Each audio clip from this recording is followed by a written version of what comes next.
Good morning, everyone. It is 4:54 on your Friday morning. Thank you so much for waking up with Channel 3 on what is quite the rainy morning, Gare. Yeah, it's kind of a strange morning. You know, it was kind of gray and cloudy all day yesterday and a little on the cool side. We actually warmed up overnight. We got up to 64 degrees in the wee hours of the night. It's coming down a little bit now because we have a cold front coming through.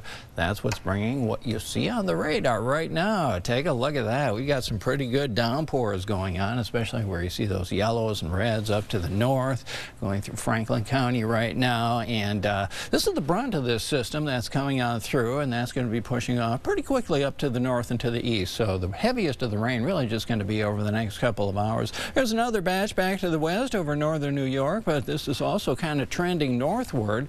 So what we're going to get in on is just a few showers, and that's going to be a little later in the day. And this front is going to go on through.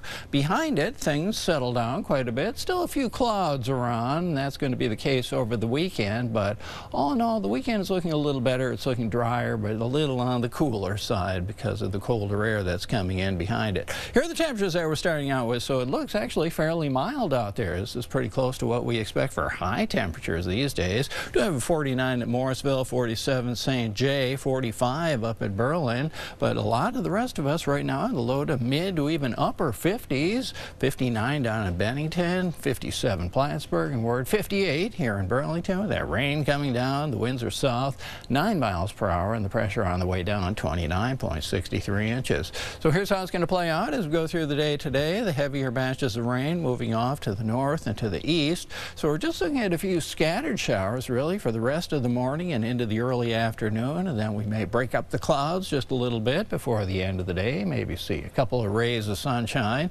Getting into the overnight, again, some clouds, but some clear areas as well. And into the weekend, we're going to start tomorrow with a good deal of cloudiness, but actually getting a little better as we get into the afternoon. We're going to break up that cloud cover a little bit, get some sunshine going, so it's looking pretty good, but it is going to be a little on the cooler side.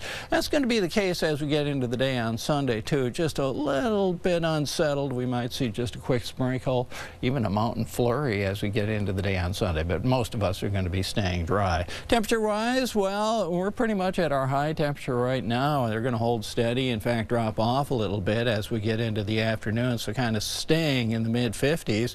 Still some 60s though down to the south, the upper valley and down near Brattleboro. 65 expected as a high early in the day, and then those temperatures will be dropping. So we do cool off tomorrow morning. We're going to start with temperatures off to the east in the mid to upper 30s, but we'll have some low 40s here in the Champlain Valley, also the upper valley. And then tomorrow a little on the cooler side, most of us in the low to mid 50s, but kind of stuck in the upper 40s and some of the cooler spots like up into the Northeast Kingdom and also the Adirondacks. We call it a mix of sun and clouds. After that, Sunday too, a high of 52. Mostly cloudy skies, a couple of sunny breaks. But right now what we're watching is a system that looked like it was going to miss us to the south. Latest trends are it's bringing it more northward, so we're going to keep our eyes on that. It looks like we could get some rain out of that even in our northern areas. Temperatures in the low to mid 50s, and that looks like it's going to last through much of the rest of the week. An investigation